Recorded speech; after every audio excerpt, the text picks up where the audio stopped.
Hi everyone. So we are back with our second video for UDL Season 5, covering weeks 5 through 8.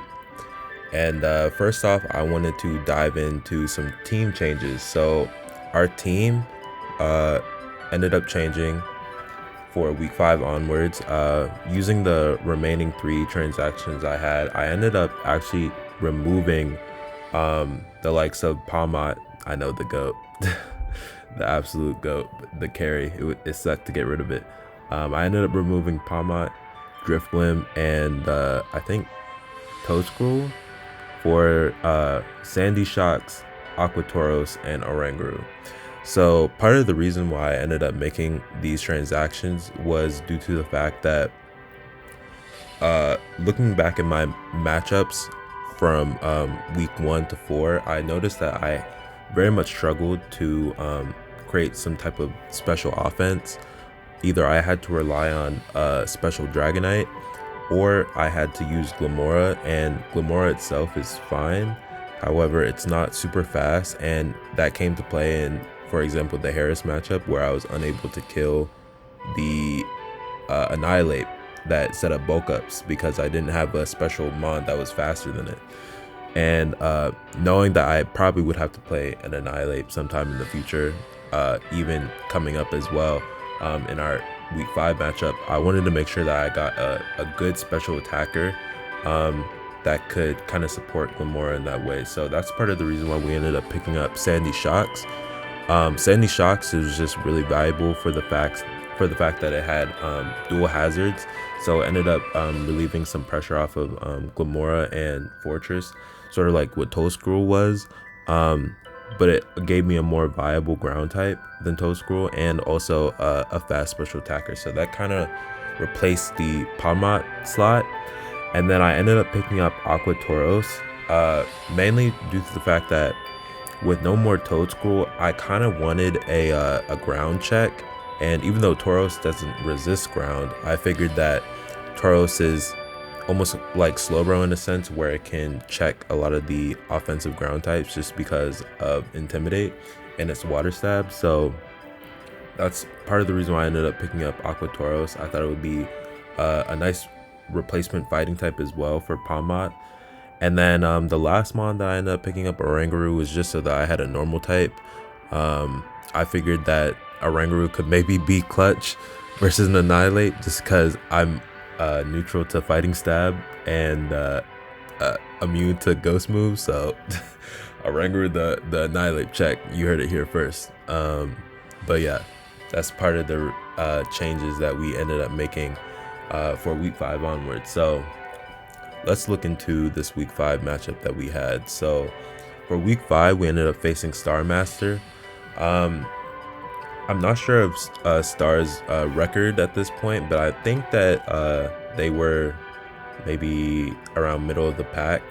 But he ends up having a pretty scary team in Chi-Yu, Great Tusk, Wash, Tinkaton, Annihilate, which was the bane of our existence last time, and 2 birds being Noivern, Braviary, and then a Knuckle stack. So first off, just looking at it, Terra Chi-Yu is very much a threat due to Roaring Moon usually being able to check its stabs, but Terra allowing it to Terra into something like a fairy type would easily be able to blow past Roaring Moon.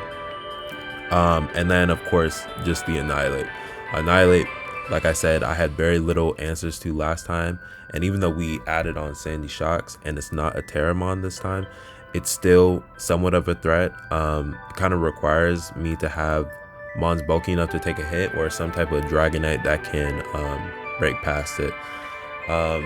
So yeah, that's sort of the matchup here. Just off the bat, I noticed that his only, I think, normal answers were just Tinkaton and Annihilate, and I haven't brought Terra Normal Dragonite all season, and it looked pretty nice here just to be able to revenge Chi-Yu and Noivern as well. So that was one thing I was definitely looking at, and also my Aquatoros looked pretty solid too, for being able to check Great Tusk, outspeeding it, and also outspeeding Wash as well, and threatening it with a close combat and of course being able to switch into Chi stabs. So let's just look at our team that we ended up bringing for this. So first off, we brought a Focus Sash Sandy Shocks. If I recall, this was my intended lead for this matchup, just because looking at Star Master's team, his only forms of removal are both Rapid Spin from Tusk and Defog from the Birds. However, Focus Sash Sandy Shocks is able to eat a hit from any sort of Great Tusk, and if they were Headlong Rush, and they ended up taking the drops, they would take even more damage from the following Earth Power. So I liked Focus Sash Sandy Shocks in that regard, and I just felt that with T-Wave, Focus Sash T-Wave, I would possibly be able to T-Wave something like Noivern if it was a lead. And versus things like Chi-Yu and Tinkaton, I would be able to outspeed and really threaten them with my stabs. Even versus Wash, if they predicted me to swap out due to fearing a Hydro Pump, I could stay in with my Sash and get off some crucial damage with T-Bolt. And then Spikes was just there for hazards as well. Next up, I ended up bringing Terrifying Dragonite again. This time, looking at his team, he really doesn't have a good flying resist other than Wash. And one of the things I was thinking about was, even though Terrifying Dragonite, doesn't necessarily can't break through Wash, running something like Facade to counteract potential Will-O-Wisp would be beneficial, as he, like I said, doesn't have great normal resist. The main normal resist being Annihilate is weak to Flying Stab, so I thought Facade was nice in that regard. Also for the likes of Will-O-Wisp Chi-Yu as well, trying to stop Dragonite from setting up for free, and T-Wave Tinkaton. Facade could also be coming in clutch. So yeah, Terra Flying Dragonite just looks really solid here as a cleaner sweeper. Next up, there was a Life Orb Glamora with Rock Polish. So again, doesn't have great switch-ins to Glamora. My stabs, Energy Ball, all look very solid. His team is pretty physically defensive based, and Glamora can really just take advantage of that, especially with his flyers. I thought that if I could maybe get up a Rock Polish versus like the likes of Noivern or Chi-Yu, Glamora could just sweep, especially with no priority from his side. It was mainly the Annihilate that could kind of eat a hit, but Dazzling Gleam still did a lot of damage. So I kind of disregarded Tinkaton with this. I mean, I did have Earth Power. I actually left off Energy Ball just because I assumed that Sludge Wave would be enough for Rotom Wash. But yeah, Glamora just looks like a solid late game cleaner to kind of finish up the rest of his team. Next, I brought Booster Energy Roaring Moon. Roaring Moon honestly has been pretty disappointing so far in this season. It hasn't really done much, kind of just maybe revenge killed, and that's about it. But it does look solid here, just with Acrobatics, Booster Energy, doing a ton of damage to Great Tusk and Annihilate, and also taking on Chi-Yu stabs as well. Scale Shot to allow me to potentially outspeed Noivern without having to click Dragon Dance. And then Earthquake for Tinkaton. Next up, another Assault Vest, Azu. Kind of fitting the trend of needing some type of AV Mon, just because, like I said, my team doesn't have great special defensive tanks. So AV Azu is him. This is mainly for the Chi-Yu, as I figured that Terra Fairy Chi-Yu is most likely, so that he can hit the Roaring Moon. If it's not Terra Fairy, it would most likely be Terra Fighting. And Azu can pretty much eat any hit from a Terra Fairy Chi-Yu, since he wouldn't be Terra Electric or Terra Grass. So yeah, that's kind of the idea behind this Azu. Brick Break to just handle any screens that come my way, and then just stabs to hit majority of his team. And then lastly, we have Tauros. So I thought Tauros could really take advantage of something like Great Tusk, where or even Wash too, where I Trailblaze versus any one of them that are weakened, and he really doesn't have good switch-ins to Taurus's stabs as well. And with the likes of Life Orb, Stone Edge, I could potentially kill the Noivern, which is the main kind of stand, like kind of wall to Tauros. And just with Life Orb, Wave Crash, I could do massive damage to Annihilate too. And so yeah, that's my team for Star Master. Let's get into this match. So he ends up bringing pretty much the mons I expected. I didn't really think he would bring Braviary just because between Sandy Shocks and Gamora, I had pretty solid checks to it. But yeah, basically brings the top mons I felt he should. But yeah, let's get started. So he leads off with the Annihilate, which is honestly a good lead for me. Like I said, I'm Focus Sash and carrying T-Wave. This would mean that now I could slow down Annihilate so that Dragonite outspeeds him. So he ends up clicking Earthquake, and so that kind of reveals to me that he's most likely not a bulk up set, which is way less threatening. And so I'm pretty happy with getting a T-Wave off. I swap out expecting him to potentially click Earthquake again to just try and finish off Sandy Shocks, but he actually ends up clicking Gunk Shot. Luckily, I don't get poisoned so that I can roost up and keep my multi-scale intact. I click Terra Blast as he goes out to Rotom, expecting him to want to Volt Switch on my now Terra Flying Dragonite. It's hard back into Sandy Shocks, and I think I use this opportunity to get up a layer of spikes. No, I actually clicked T-Bolt to try and get some chip on Wash. I think that was mainly so that my Dragonite would be able to end up taking the win later on with Terra Blast plus Facade. I just needed some good chip on Wash, but it ends up going out to Great Tusk. I use this opportunity to get up my Spike as he ends up killing me with close combat, and this is honestly a pretty good situation for me since I now have a Belayer, a Spike.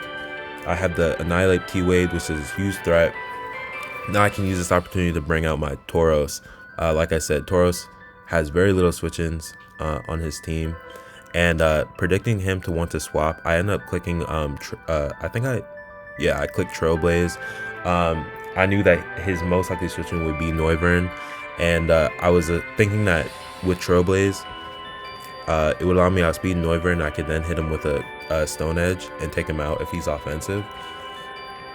And so I ended up clicking Stone Edge, but I end up missing, which was very unfortunate. But luckily he also misses Hurricane too, so it kind of just resets the turn, I guess. I end up hitting with the Stone Edge, but he ends up living and lands the Hurricane and takes out my Tauros. So that's very unfortunate. End up being a little bit bulkier of a Noivern, and now my Tauros, one of my kind of main offensive threats, is taken out. But all is not lost since I still do have Roaring Moon potentially for cleaning, and same with Gamora. I end up going out to my Azu to kind of just take out this Noivern with Jet, but he goes hard at Tinkaton. Clicks Gigaton Hammer to get some chip on my Azu, which is not ideal since I sort of needed this healthy for Chi-Yu. But thankfully I end up taking out the Tinkaton with Azu. And here I'm thinking that I don't have a great switch into Volt Switch, so I kind of have to just leave in this Azu and play offensively around Chi-Yu. If he's a Scarf set and locks himself into Terra Fairy, like Terra Blast, then that could potentially give my Gamora free setup with Rock Polish, and his team is pretty much in range. Only a AV Great Tusk would be able to eat a hit, and I guess I would need some more chip on Wash, but Gamora still looked pretty good in that regard, so I figured that I would kind of have to play a little bit more aggressive and just sort of disregard trying to switch into the Chi-Yu. So I click Play Rough here, take out the Annihilate. I was trying to get some chip on Wash, but unfortunately he gives me a Annihilate instead. Goes out to Great Tusk and clicks Earthquake. Here I could have gone for the Jet to get a little bit of chip on Tusk, and honestly that might have been my better play. I think the reason why I didn't end up going for Jet was because of the fact that I didn't want him to potentially spin on me for free on my Jet and get pretty much boosted, because the thing with spin was it wouldn't spin, it wouldn't take out my Azu, and he could end up getting to +2 speed, and with +2 speed that he would potentially be faster than my Roaring Moon. So I really didn't want him to get to +2 speed.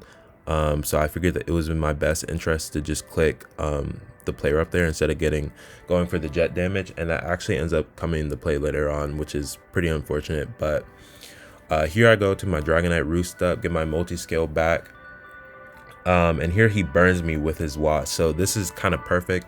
I'm +1 burn, and here he's probably thinking, oh, okay, the Dragonite is now neutralized, right? But in fact, we aren't carrying the Facade. So I use this opportunity to try and get up another Dragon Dance, but he actually reveals the Foul Play. So really good prep on Star Master's side, carrying both the Will-O-Wisp and the Foul Play to make sure that no Dragonite could ever kind of get past this wash. And yeah, this is not a good situation for me. I was really thinking that basically Will-O-Wisp plus Volt would be the only way that he could deal with this Dragonite when it came to wash, but him packing the Foul Play makes it a little bit difficult to where unless I kill this wash with a Facade, my Dragonite is not sweeping. So I end up clicking Facade. I do a lot of damage, 85%, but unfortunately that leftovers recovery got him back out of range of that Facade. So his wash ends up taking out my Dragonite, and here it's not looking that great. His Tusk is still fairly healthy, and even though Roaring Moon could potentially do it, and same with Glimmora, I don't have a lot of good setup candidates, and really this Tusk can just take out the rest of my team too. So go out to Roaring Moon. My only hope is that I can kill him with boosted acrobatics, but unfortunately Roaring Moon is just too trash, man. Roaring Moon is hot garbage because tell me why this boosted acrobatics, booster energy attack, no item acro is not able to kill this great Tusk, bro. Like, this mon is straight hot garbage, man.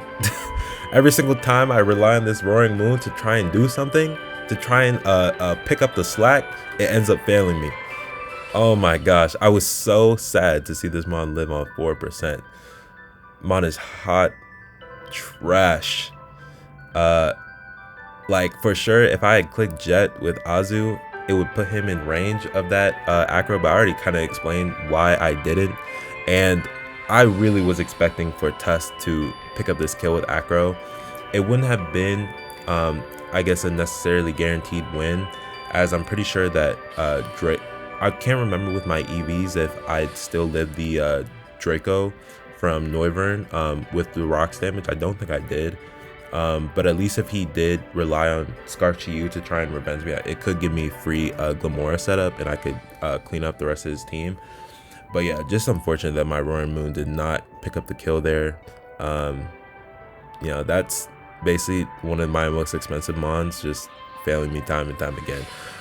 So I end up just killing the Tusk with Glimmora, but at this point it's pretty much over since my Glimmora cannot outspeed the Chiyu, and he ends up just taking me out with Dark Pulse. So I can't recall if that was Specs or Scarf, but either way, with the Life Orb chip and the Dark Pulse damage, I was never going to be able to clean up his team, even if I lived and got up a Rock Polish. So yeah, good game to Star Master.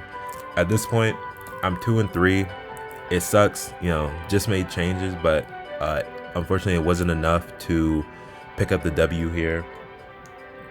And so with just only 8 weeks in the season, I'm kind of I guess a little bit stressing about not making playoffs, since at this point I really need to make sure I win the last 3 weeks if I want to just make it to the playoff bracket. Like, there really weren't a lot of slots available, so I really need to make sure that I won my last couple matches, and my last matches were some of the hardest, just because I knew I had Kakrit coming up, who was the undefeated coach in our conference, and which was very, very scary. Kakrit is definitely one of the best players in this league right here, and so yeah, I just knew I really needed to pick up the slack and really started to start putting down wins.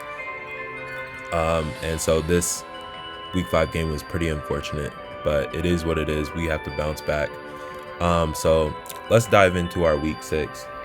Now, looking at week 6 versus our opponent Helmi, I'm pretty sure at this point Helmi was kind of at the bottom of our I think division. But even though he's at the bottom, it doesn't mean that we have to take this matchup lightly. Still can definitely lose to some of his threats. Things like Palafin, of course, is always going to be scary, even with my double waters. And then, of course, the Terra Ceruledge. Ceruledge is really underrated, I think, Terramon. Like, it's so bulky, and with Bitterblade and Shadow Sneak and Weak Armor, it can definitely put in a lot of work. He has the likes of Tinglu and Hydreigon. Tinglu can kind of just wall both Glamora and Sandy Shock super well. And I actually have a pretty good matchup versus Hydreigon since my Azu walls it. But he can always come up with some creative type set with like things like, I think it still has either Shockwave or Charge Beam or something like that, or Belch, something. Gengar is also kind of just another threat to handle since I don't have a great Ghost Resist, and because he has Dazzle on Gengar to hit Roaring Moon, and Oranguru is not really a viable mon here. Screamtail is then just bulky. Screamtail is kind of hard for me to break through other than using Glamora, so just a little bit of a interesting matchup here. I wouldn't say it was tough, but definitely could be caught off guard. So I needed to make sure my prep was thorough, and this is a win that we absolutely need. So let's look at our team that we brought. So for the first time, we are bringing Terra Normal Dragonite. This is the first time occurrence. I figured that Terra Normal Dragonite was just super solid here. Number one, his only switch-ins to normal moves are Ceruledge and Magnezone, and both of them Dragonite can absolutely just body. And with Terra Normal E-Speed, we could revenge the likes of Palafin and Hydreigon too if they were running any sort of sets that were faster than me, like things like Jet Punch and then Choice Scarf Hydreigon. And also Terra Normal E-Speed would allow me to hit Screamtail pretty hard. Plus with Dragon Dance, we would be pretty good to outspeed something like Dragonite too. So yeah, Terra Normal Dragonite just looks super solid. Running Silk Scarf to boost up the E-Speed damage versus things like Screamtail and Palafin. And yeah, Terra Normal Dragonite just looks really good for the first time. Next up, we brought Sandy Shocks with a Shuka Berry, Volswitch Earth Power, Spikes, Body Press, and the idea behind this was Spadef Sandy Shocks would be a pretty good check to Gengar, since I can always throw him out with Earth Power, and also Sandy Shocks just does really well at walling the Magnezone too. And with Body Press, I would have a move that can kind of hit Tinglu kind of hard, and also hit Hydreigon, since Hydreigon is immune to our ground moves and resist our electric moves. So Body Press was really good in that regard. Spikes, try and get some chip on Tinglu, his Screamtail, to make Dragonite's time sweeping easier. And so yeah, this is one of our main checks to Gengar. Sugar Berry was also there, I think, for just Tinglu. So I could get more hazards versus that. I didn't really need another item. Next up was Sash Glamora. So Glamora looked very solid. Helmi doesn't have, like, I'm pretty sure any removal on his team. So I knew that Hazard Stack looked super solid. It affected both Gengar, Palafin, Tinglu, Screamtail, all of them, and made it, again, so that Terra Normal Dragonite had a better time sweeping. So Sash Glamora could ensure that I got off my hazards, Stealth Rocks, my Toxic Debris. His only poison mon is Gengar, which Glamora can beat 1v1 too. So just really nice. Focus Sash Glim. Next up was an offensive Tauros, Aqua Tauros. Uh, this was my main check to Palafin. My additional check is this Azu later on, but for this Tauros, I figured that this Tauros could take advantage of Palafin and potentially set up bulk ups or a Trailblaze.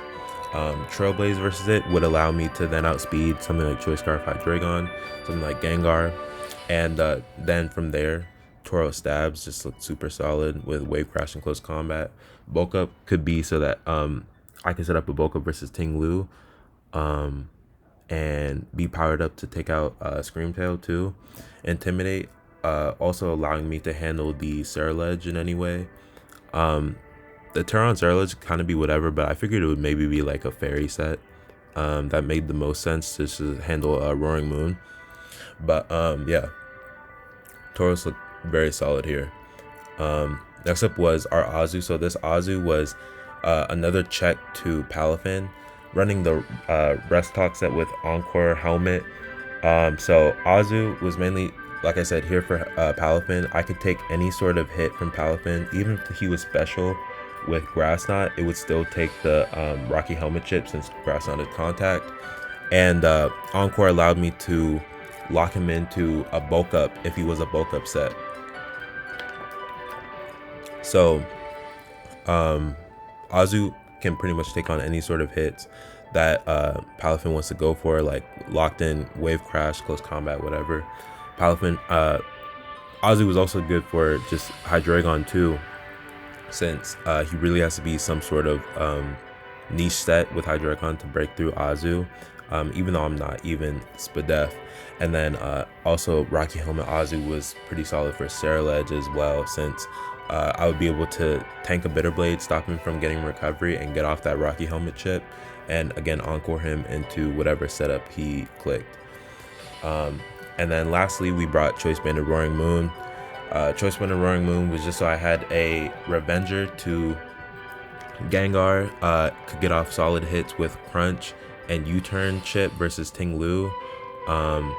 Pretty much that speeds his entire team, so and also resists a Shadow Sneak from Ceruledge, so it looked pretty good in that regard. Finally a good Roaring Moon matchup where it can kind of do whatever. So yeah, let's look at our week 6 match versus Helmi. So ended up bringing kind of the mons I expected. Again, a lot of these teams are pretty top heavy, like I said, where they're really 8 mon teams, so there's not a lot of room of what not to bring. But yeah, he ended up leaving out the Mag Zone, which I think just makes sense since it's walled by Sandy Shocks pretty hard. But yeah, lead off with our Sandy Shocks, since I figured that getting out my spikes would be very solid, and even if he led with Ting Lu, I have the Shuka Berry to eat whatever hit, and I can get off chip with Body Press. So he's off with the Screamtail and ends up clicking Trick, and tricks me a Flame Orb, which I thought was pretty interesting. I think Flame Orb is probably just because I have a lot of physical attackers on my team. Flame Orb would allow him to burn the likes of like Dragonite or Azu or whatever. So I think it makes sense, but I'm not really that phased with it since Sandy Shocks is a special attacker, and I just used this opportunity to get on my spikes like I wanted to, since he doesn't have any sort of hazard removal. So ends up revealing the light screen, which is still fine. I'm able to just Volt Switch out after I take that Dazzle and bring out my Glamora and get up my rocks, which is like super good for me since I'm able to just get up all my hazards. I actually clicked Sludge Bomb here just to get a little bit of chip on Screamtail, as he ends up clicking Earthquake versus my Sash Glamora, able to live the hit, get on my Toxic Spree as well with my rocks, and then I go for the Mortal Spin because I really want to make sure I get some chip on this Ting Lu to open up my Sandy Shocks and my my other mods as well, like things like Dragonite. So I found rather than trying to click Sludge Bomb to potentially get the poison, Mortal Spin just seemed way better to guarantee it get it. And he ends up taking out my Glamora. So now I pretty much have every hazard up in the game. I have up my T-Spikes, my rocks. This is looking very, very solid. Ting Lu poison. And now I can just use this opportunity to go out to my Tauros. So like I said, Trailblaze Tauros looked really good. to apply a lot of pressure, and that's exactly what I do here. He goes out to Scream Tail, takes all that hazard damage. I end up clicking bulk up, and with bulk up, I'm able to kind of break past this Scream Tail, end up clicking Trailblaze, boost my speed, eat that dazzle, and now my Tauros is both boosted in speed and attack. So Tauros is looking very, very good. All the hazards up on his side. Him going out to Gengar sort of revealed to me that he's most definitely Scarfed, since that's the only way how he would stop this Tauros from just sweeping him outright. So I go hard out into my Sandy Shocks, knowing that I'm Spadef. I could eat whatever hit that he went for, and he gets fears that he wouldn't end up taking me out, so he goes out hard out to Hydreigon. I think that makes a lot of sense. Click Earth Power into Hydreigon, that's fine, even though he is immune. Go hard out into my Azu to save the Sandy Shock sack. As he ends up clicking Taunt versus my Azu, I guess he feared me clicking Belly Drum here, which I think definitely makes sense, since Belly Drum Azu would definitely be a threat versus him. But I'm a more defensive set, so that Taunt didn't really mean much, except for the fact that I couldn't Encore him. So yeah, I just clicked Play Rough here since he didn't have a good switch into it, other than Gengar, and take out the Hydreigon. He ends up going out to Gengar, taking some more Hazard Chip, which is great for me. I just sack my Sandy Shocks here since I don't need it for anything else, and this is a fine turn for me because I'm able to get out my Roaring Moon. He then reveals that he is in fact Scarf, which I figured, and I just take him out with a Crunch, since even if Tinglu swapped in, he would be taking Poison Chip plus Hazard Chip and a Banded Crunch, so Crunch is just super free here. But unfortunately, he ends up getting off the Curse Body, so I'm now locked into a disabled move, so I'm forced to swap. I have to go out to Tauros, as that's not my main Earthquake switch, as he reveals the rest, so good prep on his part. He's able to get back this Tinglu fairly healthy, and this makes it a little bit more difficult for my Dragonite to sweep, as I need this chip down for Dragonite to do a lot of damage with boosted E-Speed. So I kind of just use this as a way to boost up, get a bulk up, but he ends up whirlwinding me out, brings me out to my Dragonite, and I don't want to take a Ruination, so I just go hard out into my Azu since I do have that Rust Talk. But he actually clicks Body Press, and that's great. You know, he ends up taking the Rocky Helmet chip. I need this chip back down for the Dragonite, so here I end up clicking Play Rough. I end up missing, unfortunate, but I get to Play Rough him again, getting him chipped down, and this Azu is pretty much unkillable for him, really. He only has physical attackers remaining, and Azu checks both the Palafin and the Ceruledge very well, so my Azu is really just chilling here. Trying to burn my sleep turns, but yeah, this Azu is looking very primed to kind of just take out the rest of his team, especially with this Hazard Chip racking up on Tinglu and Palafin. So now I've completely burned my sleep turns, and I'm looking to just stay in with this Azu, as I look very good. And click Play Rough on his bulk up, and I figured that you know, with me having Encore, I could just lock him into bulk up if he wanted to click it again, or if he was like a rest set. He then goes up to Ceruledge, clicks Shadow Claw. I'm able to eat the hit. I click Encore here just to make sure that he doesn't go for any sort of shadows, like Swords Dance or like bulk up shenanigans.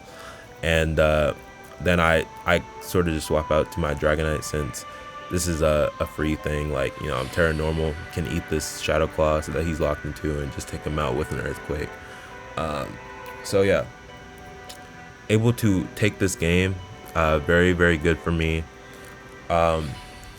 Pretty much went how I expected it to. Azu put in that work, and now this puts me at, I think, 3-3. So this was a very much needed win, but it definitely doesn't ensure that I'm back in the playoff game, just because I have to win my last 2 weeks, being versus two very tough opponents in Capric and Shuckle King, and their matchups are definitely very tough for me, both actually possessing the Dragapults in my conference. And Dragapult is just a demon, as we know, especially with my team that has very little ghost resist. With my ghost resist being a dragon type as well, Dragapult is a menace.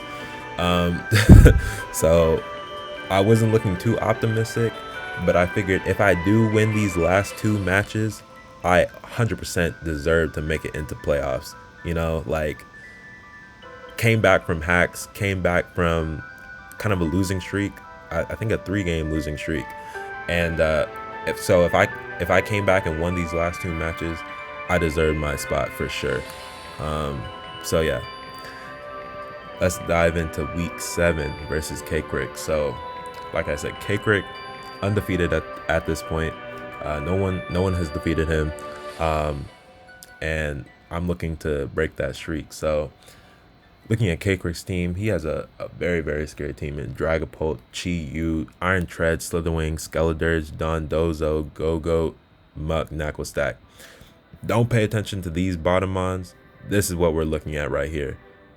This guy has an insanely broken team. I don't know how he was able to get all of this. Now, you can maybe point to me and say, well, I was in his division, so I contributed to this, but I did not contribute to this. I only had a little bit of points left after my 25-point Dragonite and my my overpriced Mooring Moon that was absolute garbage. So this is not my fault.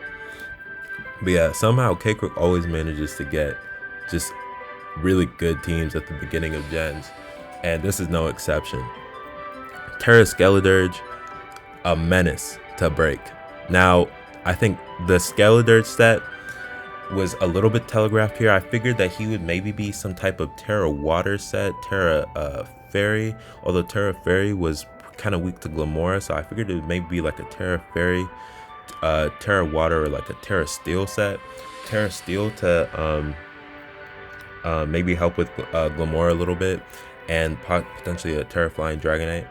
And so I think that made a little bit of sense. But Chi-Yu as well, definitely scary to handle, but definitely way better than when we face Star Master, since it's not Terra.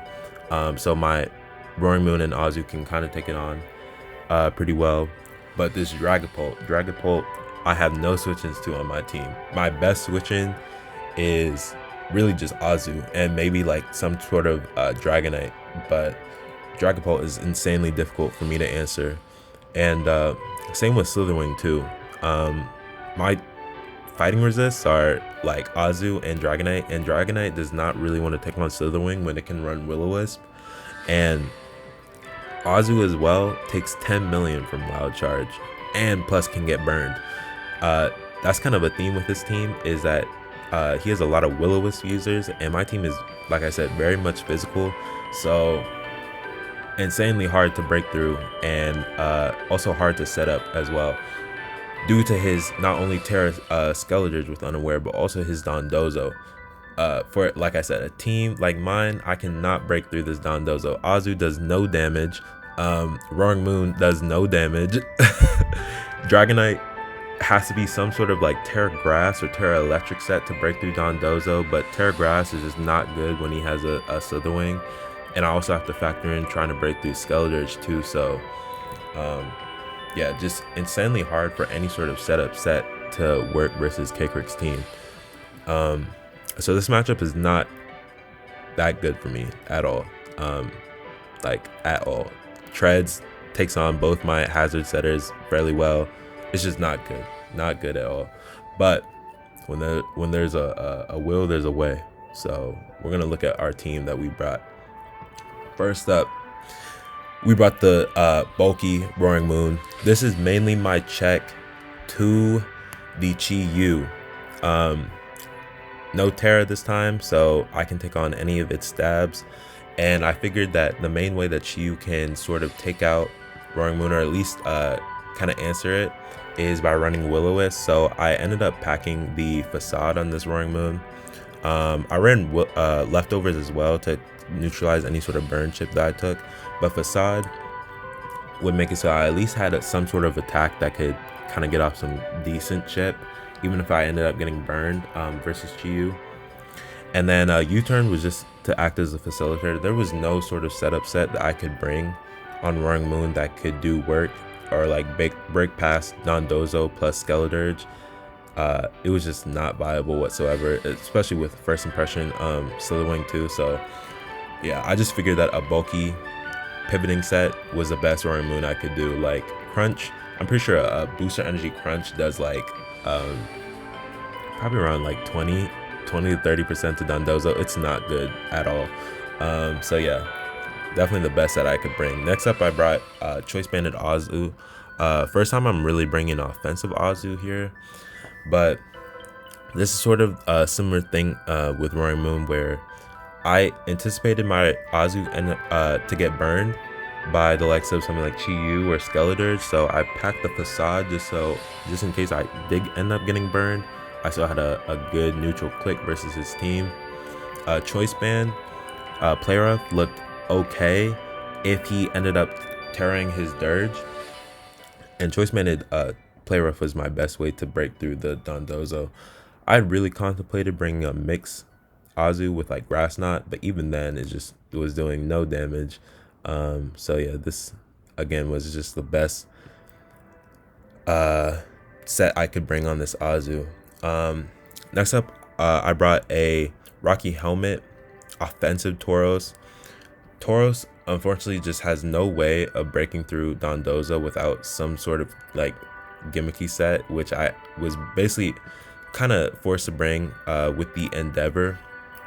The idea was this is my main pivot into the Slitherwing, and if I could get like chip on him with Rocky Helmet, but if I ended up getting chipped down, I could potentially get off an Endeavor on the Dondozo and like get him really low so that one of my other mons could take him out, like Azu or Dragonite.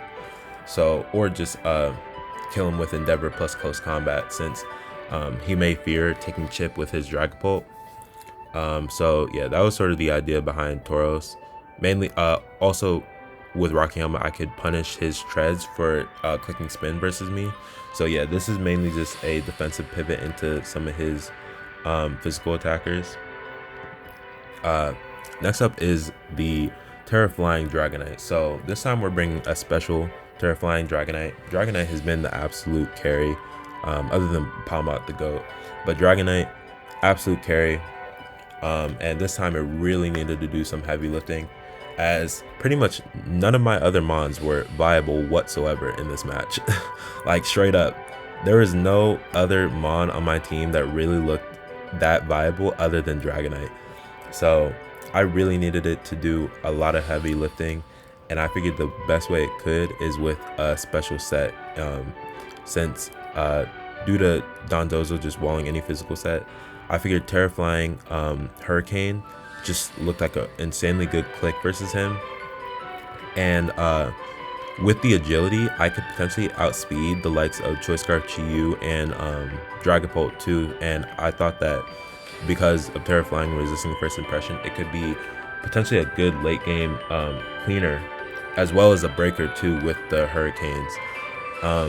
Surf was there just so I had a move to hit treads, and any sort of Skeledirge too.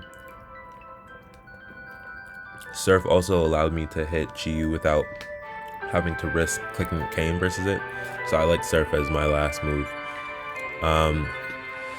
Next is Shukaberry Sandy Shocks.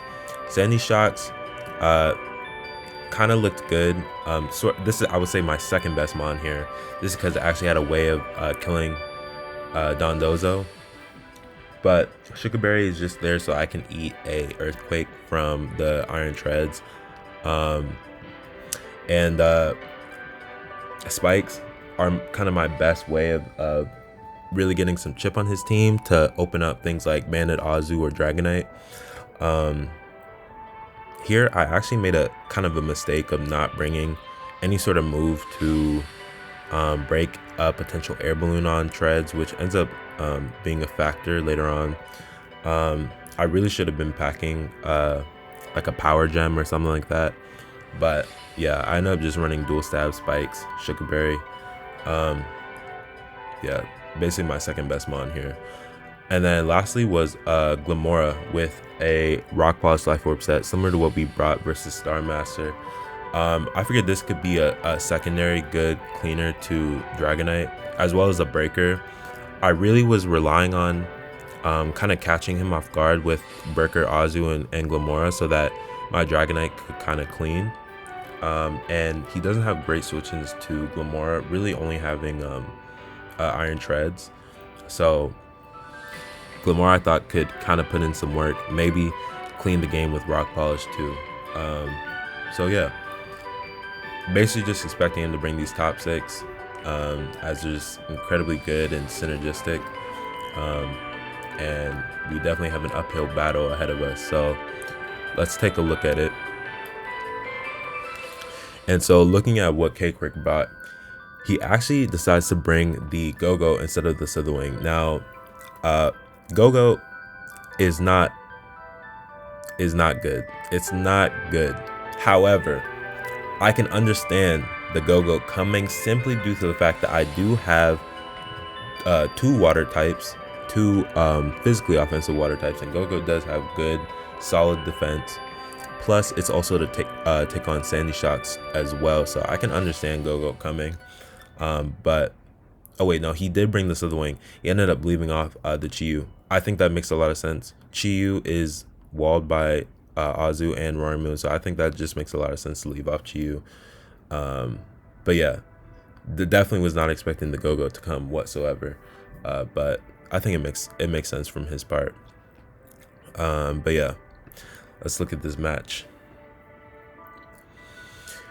Leads off with the Slitherwing, and I decided to lead off with my Banded Azu, expecting him to want to lead off with a Dragapult or like Treads, and I could get off a big hit. But Slitherwing forces me out just because I don't want to take a Wild Charge.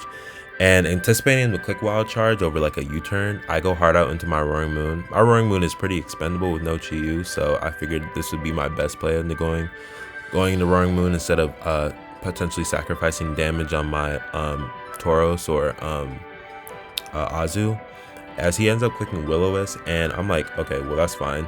I am packing the Facade, and you know, like, this is fine. I can basically just U-turn out and see what he wants to do with Slitherwing. So I click U-turn on his Dondozo as he reveals to be Helmet, and I'm already like, okay, this Roaring Moon is chipped. It's pretty expendable, but this Dondozo is going to be a hassle to break through, as like I said, my team just really struggles with it. Sandy Shocks is one of the main things that I have. And so bring out Sandy Shocks, click Spikes, and here he reveals to be Air Balloon, which is very, very bad for me, as I realize I have no way of breaking his Air Balloon on Treads, and really he only needs Treads for Sandy Shocks. So there's pretty much no way my Sandy Shocks can do any sort of breaking here. With this Balloon Treads in its way, since I didn't bring a move to break it. So anticipating him to click Rapid Spin to get rid of these spikes, I just go hard out to my Tauros, get some Rocky Helmet chip versus him. It's unrecoverable since he doesn't have leftovers. He decides to go out to Go-Go as I double back into Sandy Shocks, anticipating him to go out to Dondozo. But yeah, he ends up going out to Go-Go. I click Volt Switch, thinking he would just stay in, as he ends up clicking Giga Drain, breaks my multi-scale on Dragonite, but that's completely fine. Like, Go-Go has no way of touching me other than like Leech Seed or like Body Slam Paras. So looking at his team, he does not have a Hurricane switching whatsoever. It's really only the Treads, but that would allow me to break his Balloon. So I just fire off the Terraflying Hurricane right here, and I do a clean 50% to Skeledirge. I'm like, okay, this is great. I can just fire off another one, eliminate the Skeledirge, but he reveals to be Terra Steel. Great prep on K-Crick's part. It's really difficult too since I'm packing Surf and not Flamethrower. I definitely could have packed Flamethrower, but I feel like Surf hit a little bit more in his team. But definitely should have been packing Flamethrower just in case that he did bring a Terra Steel Dirge.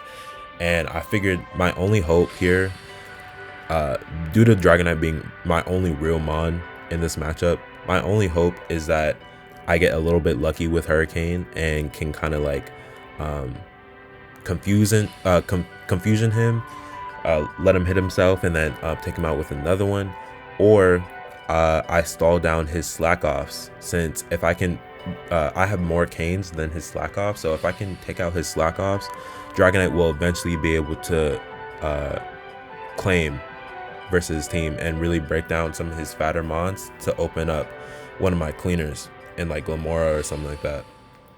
So I end up clicking Hurricane again, get pretty lucky with the crit as he ends up going down to 11% but slacks off. I actually end up swapping out since I figured you'd have to click slack off again, and that's already great for me. He's already used 2 slack offs, he only has 6 more. Shout out to the slack off nerf, the recovery nerf.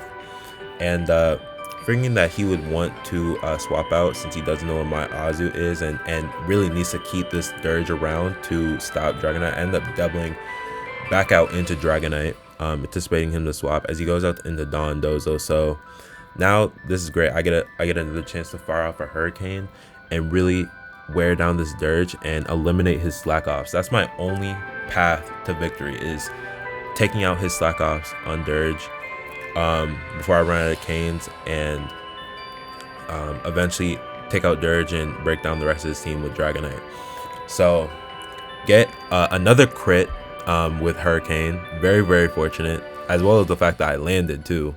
And this is only the beginning of Dragonite's all-star performance. Dragonite was doing some heavy lifting. Dragonite knew I needed to win this game to make playoffs. Dragonite was cooking. But yeah, I go out to Sandy Shocks on his slack off. That's another one down. I end up just clicking Spike since I can't do anything else to hit this Treads, and I go right back out to my Tauros to get a little bit more chip with the from his spin, but he ends up clicking Rocks. That's annoying for me, but I do thankfully have the boots on Dragonite, so it doesn't stop my Dragonite's progress in any way. Goes up to Go-Go, so I'm like, okay, another Hurricane time. Hurricane. This is what we need to do. We gotta chip down this Dirge. He clicks Will-O-Wisp. I go out to my Roaring Moon since I said it's expendable, and I can take on whatever this Dirge wants to do. He clicks Slack Off here, which is great. He only has 4 left.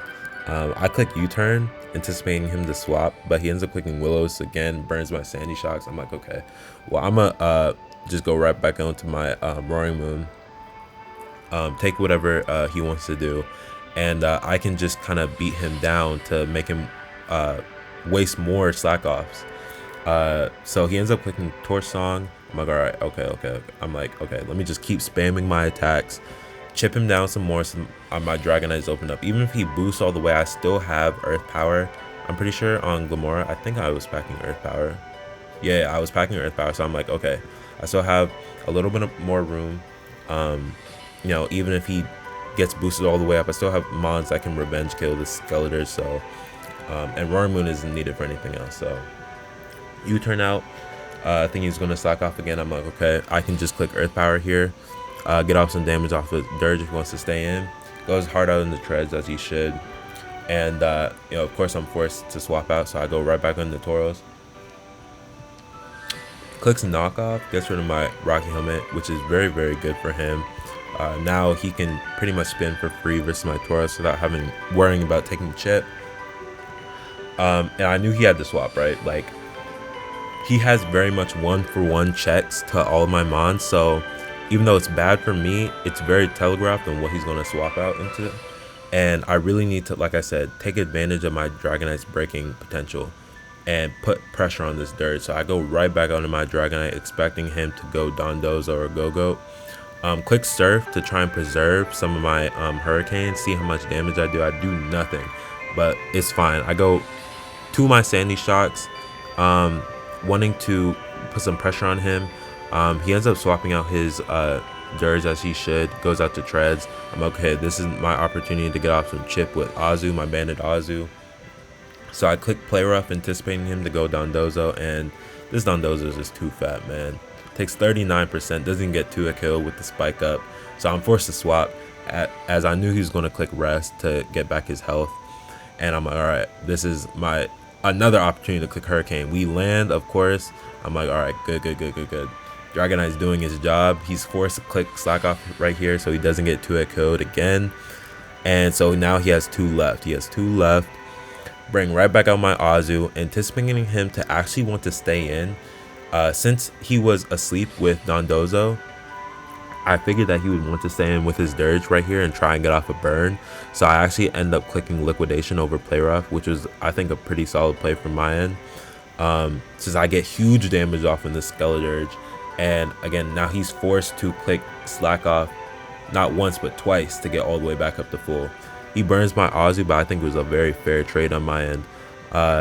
So he proceeds to end up going to Slitherwing as I go out to my Gamora. And here I'm just basically intending to sack off Tauros. So I click Endeavor, try and catch like Dondozo or like Go-Go or whatever. Clicks Wild Charge, takes out my Tauros, and this is fine. His Slitherwing is very much chipped down. And here Facade is looking pretty free to click. Since I didn't think he would ever go Dragapult here since I reveal Crunch. And click Facade, get off a humble 26, a powerful 26 versus Dondozo. And since he's asleep, I just decided to just roost up, get some health back on Roaring Moon. This Roaring Moon is literally useless. It's just like a defensive pivot at this point, just to stop me from losing this game straight up. But yeah. I'm just kind of just trying to get a little bit of chip versus Dondozo. I don't have a better switch in to Dozo at this point, so really I'm just kind of letting go. Roaring Moon clicks Avalanche, but then proceeds to click Rest as he needs to keep this healthy for an Azu. So since he clicked Rest, I'm like, all right, this is a good opportunity to go right back out into my Dragonite and fire off some more Hurricanes. So at this point, he's forced to sack off the Tread since he can't risk switching in Dirge to Hurricane since he would just die. So forced to go Treads. I'm like, all right, that's good. Now my Sandy Shocks is a little bit better. I use this opportunity just to kill Treads since I didn't have a good switch into Treads otherwise. Like none of my Mons wanted to switch into Treads since I lost Toro. So take him out with Surf. But unfortunately, he clicks Knockoff, removes my boots, and now my Dragonite is way more impacted by these rocks. Like my switch-ins are a little bit not as free now since I have to account for rocks and taking chip. And so here he goes out to Dirge, assuming that he wants to recover up since he knows my Surf only did about, I think, like 22%, and my Cane can't kill him. So, but that's fine. I use this to get up my multi-scale back up, roost up. As he proceeds to click Torch Song, I might swap out to Roaring Moon. And yeah, this is a long one, guys. This is a long one. But I think this was also just a pretty good match in general.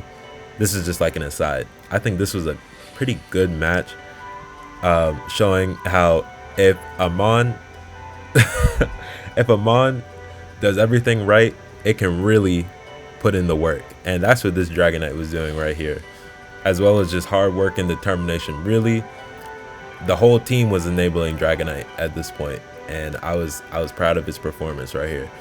But yeah, here I'm just trying to get some chip on Dondozo with Roaring Moon, sack it off finally, and luckily he's still asleep, so he can't click Rest. And Dondozo is pretty much chipped down, so I knew that it's kind of no longer a factor.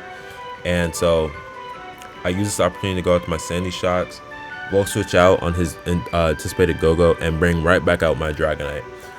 Now with his Dirge only having 1 Slack Off left, I knew this is my time to finally break through this Dirge with my Dragonite and take out his last remaining defensive pieces. Dondozo's almost dead, Slitherwing's almost dead, Go-Go is a non-issue, and Skeledirge is half dead. It's just a Dragonite sitting in Dragapult sitting in the back, and I knew that my Azu was still healthy enough to take it on, and plus if I got up in agility as well with Dragonite, I could end up outspeeding Dragapult and take it out. So get a pretty lucky confusion with Hurricane, not to mention the fact that I also landed again, and I knew that since I didn't know what the Dragapult set was, and my switch-ins being pretty weakened and chipped down, this is my only opportunity here to really take this game and get off an agility was with Dragonite versus this Skeledirge at this time. Torch Song wouldn't be able to beat me fast enough, and with him only having one slack off left, I could just sort of beat him down. And so he uses that final slack off. I click Surf to preserve my canes. Breaks through the confusion, which is pretty good for him. But you know, luckily he's still confused, and I have good EVs on my Dragonite. He ends up getting confused, which is again great for me. And yeah, at this point, Dirge has no more slack offs, and my Dragonite is +2 speed. I'm able to take him out with some surfs, and Dragonite is looking in prime position. All I need to do is land the cane versus his Dragapult.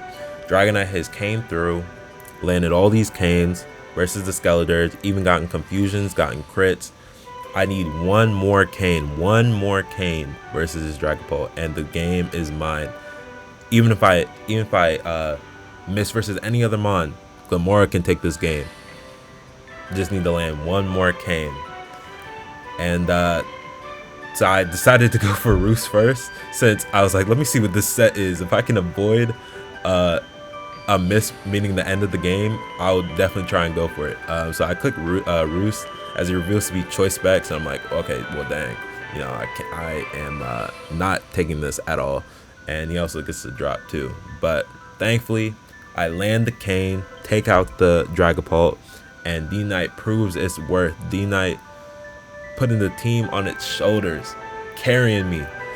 And I finally missed the cane too versus Go-Go, but it's all right because Dragonite did its job, man.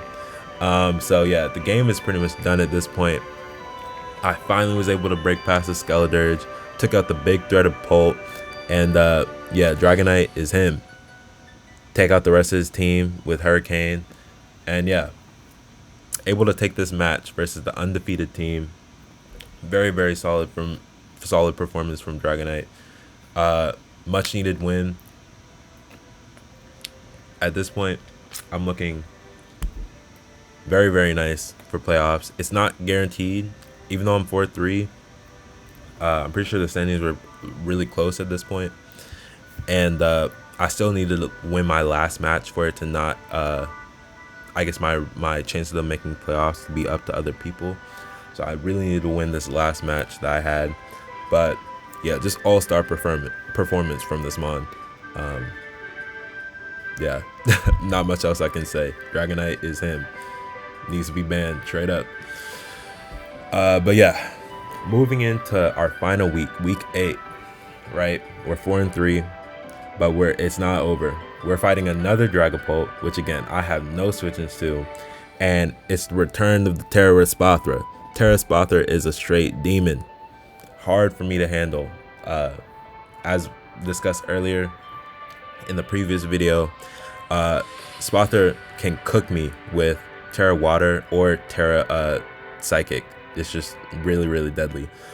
But here, right, I was actually anticipating him to run either Terra Water or Terra Steel. The reason being is that, well, I would say Terra Water, Terra Steel, or Terra Fairy. The reason being is Terra Fairy would allow him to take on Roaring Moon, of course. Terra Steel would allow him to avoid any poisons from Glimmora unless I was Corrosion, and also allow him to take Play Rough pretty well from Azu and Gyro Balls too. Plus resist E-Speed from Dragonite, and then Terra Water, of course, allowing him to take Gyro Balls, take on Azu as well, be neutral to Glimmora, handle Tauros. So those are my anticipated Terras from just the Spathra. Baxcalibur is not a huge start since we have Azu and Fortress, but Soul King, a little bit of annoying Mon to break. I have like Roaring Moon as my main Mon that can kind of get past it. Fighting another Slitherwing, which like mentioned earlier, I do not have good switch-ins to. Wild Charge is super scary. And then he has a Fortress like me, Wo-Chien, and then Primate. So the main things here is not losing to a Spathra, and also handling the Dragapult in some sort of way. So yeah, let's look at our team that we brought. First off, we brought a Roselli Berry Roaring Moon. The idea behind this set with Crunch, Outrage, Ironhead, Fire Blast was to be a secondary response to Espathra if something else failed. Our main check failed. And so with Roselli Berry, we would be able to eat a Dazzling Gleam from a non-Terra Fairy Espathra. And with Ironhead, if he was Terra Fairy, we could get off some good damage. Outrage would be for if he was a Terra Water set. It would be the best move that we could hit him with. Adamant max attack. And yeah, Roaring Moon is essentially just here as a backup Espathra response. Since I'm immune to stored power, so I really just need to make sure I eat the Dazzling Gleam hit. And yeah, that's Roaring Moon's job here. Fire Blast just for Fortress, so since I have a whole bunch of physical attacks, I'm not walled. Next up, I brought Fortress, Max Defense, Rocky Helmet. This is primarily the Baxcalibur check, as well as a potential check for Slitherwing too. Explosion, so that I'm not setup fodder for the Espathra if I'm chipped down. And Volt Switch to get momentum on Slow King and such. Pretty standard set. No speed to get the slow Volt Switch off versus his Fortress. Next up is Focus Sash Gamora. This is a Mon that can sort of just get hazards versus team. Power Gem to get past the Fortress, which is his main way of getting rid of hazards. Dazzle for the Dragapult, Slitherwing, Primate, Wo-Chan, all that. Dazzle plus Power Gem just hit everything pretty nicely. Mortal Spin to get rid of any of his hazards, and yeah, just pretty standard. Next, I brought a Lumberry Terra Fairy Dragonite. So sort of like the other Baxcalibur team, this team is very weak to Fairy. Dragapult, Baxcalibur, Slitherwing, Wo-Chan, Primate, all weak to Fairy. His only Fairy resist is the Fortress, which I can just pack Fire Punch for. And so yeah, Dragonite looks super free as a breaker with Dragon Dance. Lumberry, just for the fact that I don't get paired by Slow King T-Wave or like a Will-O-Wisp Dragapult, doesn't burn me. And Terra Fairy Dragon is also one of the responses for Dragapult just in general too, since I can set up versus it if it revenge kills one of my Mons. And yeah, it just looks really solid. Plus Lum allows me to avoid burn from Slitherwing too, and Terra Fairy, I can eat any hit from it. So solid Mon here. Next up is my main Espathra check. So this, we got really fancy, you all. We got fancy. I knew my AV Ozzy wasn't gonna cut it this time. I needed something better, and this was a set right here. This Sandy Shocks. I brought Mirror Herb, 3 attacks, Metal Sound. Now the idea behind this, right, was if he brings out Espathra, like I said, the most likely types he would be are Terra Steel, Terra Fairy, and Terra Water. What does this Sandy Shocks have? Thunderbolt, Earth Power, Flash Cannon. We can hit any sort of Terra type super effectively with our stabs plus Flash Cannon. And so the idea is, if he brings out this Espathra, clicks Calm Mind, I go hard out into my Sandy Shocks on the anticipated Calm Mind. With Mirror Herb, I'm able to get up the Calm Mind as well. And what that allows me to do is avoid the 2-shot from stored power from a Calm Mind plus speed boost Espathra. And if he had Terra'd as well, I'm now able to be basically at the same level as his Espathra, and I can fire off any sort of hit to get off super effective damage. All 3 of my moves do a ton of damage depending on what his type is. And Metal Sound, what Metal Sound allows me to do is, if he wants to proceed to keep clicking Calm Mind to try and boost past Sandy Shocks, Metal Sound allows me to drop down his special defense by 2, so that now I'm +1 Sandy Shocks, so I have the Calm Mind boost, but he has lowered Spadef, so he's neutral. And what's Metal Sound also does is takes away his boost so that his stored power is not as strong as well. So essentially my Sandy Shocks is able to 1v1 this Espathra in most scenarios. The only scenario where it wouldn't potentially be is like if he's just remains a psychic type, but I figured that wouldn't be likely. And if he did, like he definitely wouldn't be Terra Psychic. He would probably be some other Terra type. So I would still be able to eat the stored power, and Metal Sound would weaken its power as well. So yeah, I would say a pretty creative Sandy Shock set on my part. Just max special attack basically, and a lot of SPDEF. And so yeah, this is my main Sandy Shock set. If anything happened to this, Roaring Moon was the backup to finish it off. Plus this Bandit Azu right here. Bandit Azu, just a good breaker versus his team. Like I said, doesn't have a good fairy resist. I'm able to take on Excalibur well, and Jet can clean up any sort of Espathra set if it does end up breaking through Sandy Shocks. So yeah, that's the team that we brought. And let's take a look at the match that unfolded. So ended up bringing the Primate over. What was his top mon that he left off? Was it the it was the Slitherwing. He ended up leaving the Slitherwing for Primate. I'm like, okay, I know that Primate does like Rage Fist shenanigans, but I was like, Primate is not that much of a threat, right? Like, it's a Primate. Everything else was pretty much expected. But yeah, Primate, got to be a little bit cautious of that. So ends up bleeding Primate. I'm like, okay, I know Primate gets Earthquake, of course.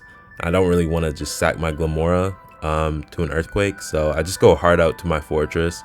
As he ends up clicking Close Combat, I'm like, alright. So he takes Rocky Helmet Chip, that's fine for me. I can just get up my, like I can just click like Volt Switch or something, right? On his anticipated Fortress. He doesn't have a ground type, so Volt Switch is free. But he actually ends up revealing the Overheat and takes out my Fortress immediately. And I'm like, oh, this is terrible, right? Like I just lost my Fortress turn 2. And that's one of my main checks to Excalibur. Like now I only have Azu. So definitely not good for me. I lost my form of hazard control too, other than Mortal Spin. And I'm like, all right, well, at least he's minus the defenses, and he's minus defenses, so I know that he would die to a Dazzling Gleam from Glamora. So I just go out to my Glamora to eat whatever hit he wanted to go for, to also get him my T-Spike, since he doesn't have a grounded poison, so T-Spike is very, very free. And I end up just taking him out with Dazzling Gleam. And so this is a good situation for me, since with T-Spike, T-Spike reveals a lot about what his items are in his mods. I figured he would be a very mono boots team, since his hazard removal was only Fortress and it wasn't really the best. So he ends up revealing to be heavy duty boots, so that was just really good information for me. I click Mortal Spin here with Glamora, anticipating that he would stay in psychic form, like, not Terra, and just click Calm Mind.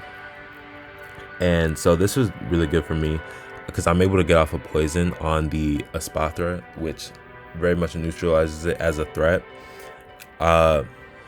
as he ends up clicking Calm Mind. So I'm like, all right, bet. This mon is poisoned. He's a Calm Mind set. We have a good response to this in Sandy Shocks, right? I'm just going to go hard out in the Sandy Shocks. If he ends up clicking Calm Mind again, we'll get the boost. And so he does click Calm Mind. I end up getting the boost from the Calm Mind. And so now this is great. This is great, right? I can now just click an attack versus him, because if I click an attack, right, he's forced to roost afterwards, and then I can proceed to click a Metal Sound afterwards to, number one, lower back down his stored power total, and make it so he's more susceptible to my attacks. So click T-Bolt here, do a solid chunk, even though he's +3 SPDEF. He clicks Roost here, and I'm like, okay, I just need to land Metal Sound. I land Metal Sound, lower him back down by 2, and now my Sandy Shocks is doing great damage, and I knew I was guaranteed to live any sort of store power from him now that I lowered his total power. So I lived that stored power very, very nicely. Take him out with the Thunderbolt, and yes, the Sandy Shocks did indeed take out this Bothra. Goated Mon did exactly what it was intended to do. Next, he goes out to back Excalibur, and I was actually very, very shocked that like I outsped him. I had no speed on the Sandy Shock, so he must have been no speed on backs as well, which is very surprising since backs outspeeds both Glamora and Dragonite. So I was very shocked that he was just no speed. But he ends up clicking Swords Dance. I'm like, alright, cool. Get off a lot of chip with Flash Cannon, and I can just go out to Azu and click Jet versus him and take him out. So super free kill right there. And now this is looking very, very solid for me. His only threat left is really just Dragapult. But he ends up revealing to be a Cobra Nasty Plot Slowking, right? I'm like, wow, this is a little bit scary. But I mean, Roaring Moon should be able to do the job, right? To just kill it. But that Cobra lets him live. And trash Roaring Moon just dies to Ice Beam. I'm like, bro, this Mon has good Spadef. Like, all right. Like, look at this Mon, man. Like, I have 144 HP for Spadef. Like, are you telling me this? I think Roaring Moon's base total, I think it has like over 100 Spadef. Based Spadef. Are you telling me this Mon really can't take on a +2 Ice Beam from Slowking? Oh my, every single time this Mon just dies straight up. This Mon has, I think it's maybe got a total of about 4 kills the entirety of this league. This Mon is straight trash, hot garbage. Like, oh my gosh, it fails every time. Every time it fails, every time.